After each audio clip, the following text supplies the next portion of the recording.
From our Toronto studios, this is the Muslim News on Muslim Network TV. Assalamu alaikum, I'm Zahra Syed. Our top story for today. Israeli military attacks on Gaza have destroyed 610 mosques with another 214 partially damaged, according to the Ministry of Endowments and Religious Affairs in Gaza. The assaults have reduced places of worship and surrounding structures in various parts of the enclave to rubble and ashes. In January, a BBC investigation found that Israel had destroyed or damaged 72 mosques and 2 churches. This includes one of the world's oldest churches, St. Porphyrius. Israel has also largely destroyed Omari Mosque, Gaza's oldest, which was built in the 7th century. In a statement, it had said it holds Israel and its supporters, especially the United States, fully responsible for the policy of targeting mosques and places of worship. It is also calling on countries of the free world, international organizations, and Islamic institutions to intervene immediately and urgently to stop the genocidal war in Gaza. In the past 24 hours, Israel's military operations have intensified in Gaza, resulting in the killing of 40 more Palestinians. Among the victims are 7 people killed early Friday by Israeli airstrikes and artillery shelling on residential areas, including 2 children. An artillery strike targeting a home in the Al Mawasi area of Rafah killed 5 Palestinians, including a woman and 2 children, a medical source at Nasser Hospital reported. In central Gaza, an Israeli warplane bombed a home in the Nuseirat refugee camp, killing 2 and injuring 9, according to Al Auda Hospital. Gaza City's Sabra and Zaytun neighborhoods faced heavy bombardment from Israeli artillery, military vehicles, and drones. Witnesses reported multiple injuries, with victims being rushed to Al Ahli Baptist Hospital. Additionally, the Israeli army continues to demolish buildings near the Netzarim axis, a critical separation line between northern and southern Gaza. A devastating strike on Al Ashrin Street in the eastern Nuseirat camp killed a woman and a child, a Palestinian civil defense spokesperson confirmed. UN Secretary General Antonio Guterres has called for an immediate ceasefire, denouncing the horrific violence following a recent attack on Al Jawni school. The World Health Organization reports that more than 22,500 Palestinians have sustained life-changing injuries. Overall, official records show the war has resulted in at least 41,118 Palestinian deaths and 95,125 injuries. However, the British medical journal last July reported that Israel's war on Gaza and violence may have killed at least 186,000 people in Gaza. Israel faces accusations of genocide at the International Court of Justice amid the ongoing blockade and widespread devastation in Gaza. Illegal Israeli settlers launched violent attacks in the occupied West Bank, setting fire to olive trees and damaging property. In Yatman, near Nablus, settlers from the Rehelem settlement ignited olive trees, a vehicle, and a scrapyard, according to local council head Ahmed Sanobar. While firefighters managed to extinguish the blaze, the damage was extensive. Meanwhile, in Khalid al-Lawza, near Bethlehem, settlers from the Efrat settlement hurled stones at Palestinian homes.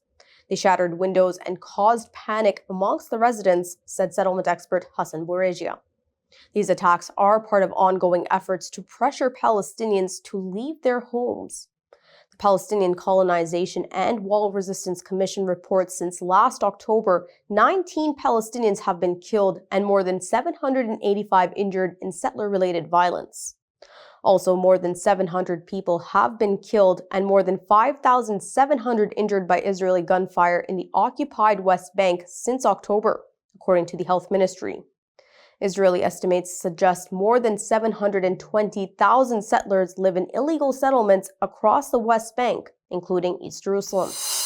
The Biden administration has approved a $164.6 million of military equipment sale to Israel, including heavy-duty tank trailers. This move comes amid Israel's ongoing Gaza war and violence in the West Bank. The Defense Security Cooperation Agency announced deliveries are expected by 2027. Despite criticism, the United States remains committed to bolstering Israel's defense, citing it as crucial to national interests. The U.S. has also approved $20 billion in fighter jets for Israel, drawing backlash as more than 41,000 Palestinians have been killed in Israeli bombings since October. One estimate by experts in the British medical journal The Lancet estimates the death toll is approximately 186,000. Human rights groups have called for halting arms transfers, accuse Israel of violating international laws. Israel has been accused of genocide at the International Court of Justice. The U.S. is the biggest supplier of arms to Israel, with more than 70% of Tel Aviv's arms imports coming from the United States, according to the Stockholm International Peace Research Institute. A new Cato Institute survey reveals growing concerns amongst voters in Wisconsin, Pennsylvania, and Michigan over U.S. involvement in foreign conflicts. More than half of respondents in each state believe the U.S. is too involved in global affairs and feel American interests are not being prioritized. Many respondents think the U.S. is on the brink of World War III.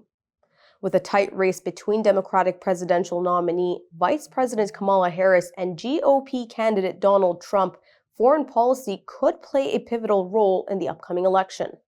Slim majorities say they are less likely to vote for a candidate who disagrees with them on this issue. The survey finds Harris ahead of Trump in Wisconsin, 51% to 46%. Trump slightly ahead of Harris in Michigan, 48% to 47%, and the two candidates tied in Pennsylvania, with 47% each amongst likely voters. Taking into consideration margins of error, the candidates are statistically tied in these three states. One additional finding of the survey was that 8 in 10 swing state voters support an immediate ceasefire in Gaza. As well, 7 in 10 believe that Israel's war on Gaza is important to national security, and most believe the war could lead to a broader war in the Middle East. 3 employees of the Noguchi Museum in New York City were fired last week for wearing keffiyehs, a symbol of Palestinian identity. The New York Times reports that a 4th employee, the director of visitor services at the museum, was also fired following the dress code changes. In August, the museum announced a policy prohibiting employees from wearing clothing or accessories that display political messages, slogan, or symbols. The ban, which does not affect visitors or staff outside of working hours, was implemented after several employees had been wearing keffiyehs to work for months. Natalie Cappellini, a gallery attendant who began working at the museum in January and was fired over wearing a keffiyeh, raised concerns about the intent behind the policy. The keffiyeh is a cultural garment, and we are wearing it for cultural reasons, she added. A Jewish group with guns threatening Muslims at the University of Texas. Details come after the break. Stay tuned, and we will be right back.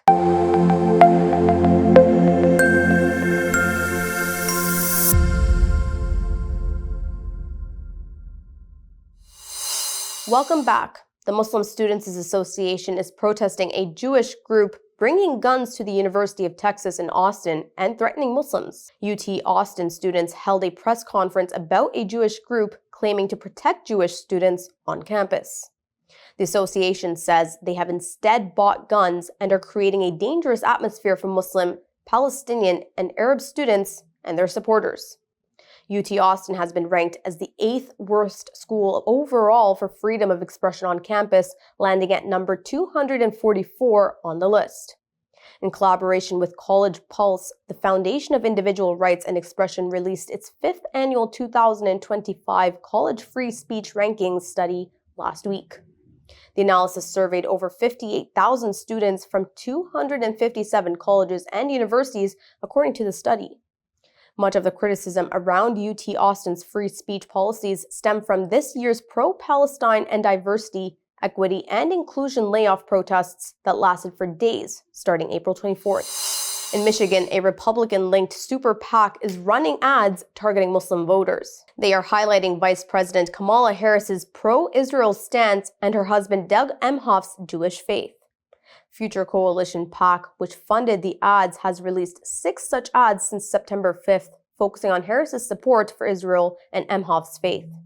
The campaign appears designed to appeal to anti-Israel sentiments amongst Muslim and Arab American voters in Detroit. The ads celebrate Emhoff as the first Jewish presidential spouse, while showing images of him with Israeli symbols, subtly invoking anti-Semitic tropes. The tone suggests admiration but seems to aim at sowing division. Democratic presidential nominee and Vice President Kamala Harris called for a second debate with Republican nominee Donald Trump during rallies in North Carolina after their recent face-off in Philadelphia. Harris emphasized the importance of discussing issues that affect American families, such as the cost of living, which she feels were overlooked by Trump. Despite her push for a rematch, Trump has firmly declined, saying he already won the debate.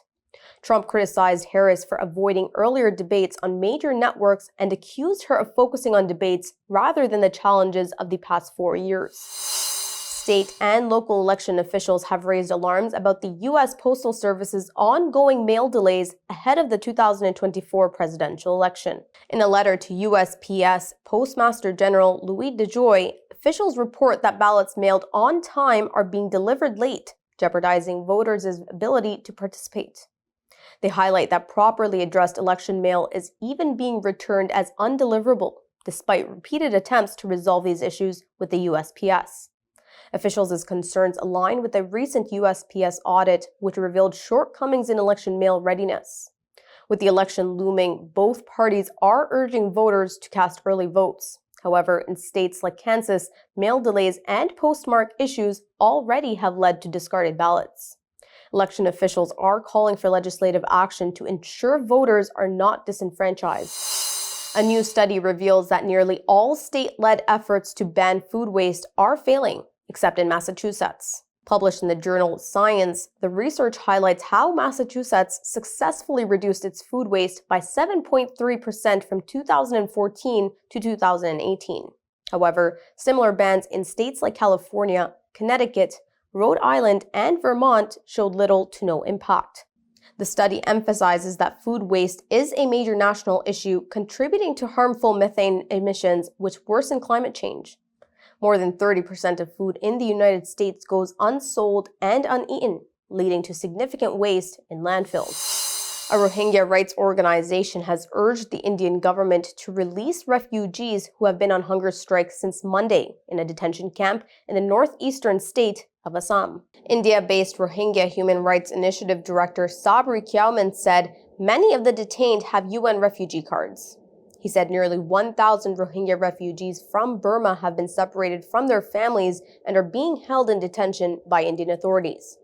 Dozens of Rohingya refugees and members of the Chin ethnic group from Burma began a hunger strike on Monday at India's biggest transit camp for illegal migrants in Matia, Golpara district. About 1.2 million Rohingya have been living in Bangladesh since August 2017, fleeing a severe military crackdown in Burma's Rakhine state, which some say was a genocide. There are an estimated 40,000 Rohingya in India, dispersed across the country. An estimated 1 million people have been affected from heavy flooding in Nigeria's northeastern city of Maiduguri. The governor of Borno State, Babagana Zulum, told journalists the estimate was based on a preliminary assessment. He said more than 100,000 people are displaced, even as search and rescue efforts continue. Zulum also blamed the collapse of a dam in the city's outskirts and overflow of water released from neighboring Niger and Cameroon for the situation. The flood washed away animals at a zoo, damaged houses, schools, hospitals, government offices, as well as commercial centers and worship centers. That's all from our Toronto studios. Thank you for watching Muslim News. We are a community channel dedicated to bringing you news you can trust. Please like, subscribe, share, and comment on what you thought of today's coverage. You can donate now by visiting muslimnetwork.tv/donate. For more content, keep watching Muslim Network TV. Assalamu alaikum.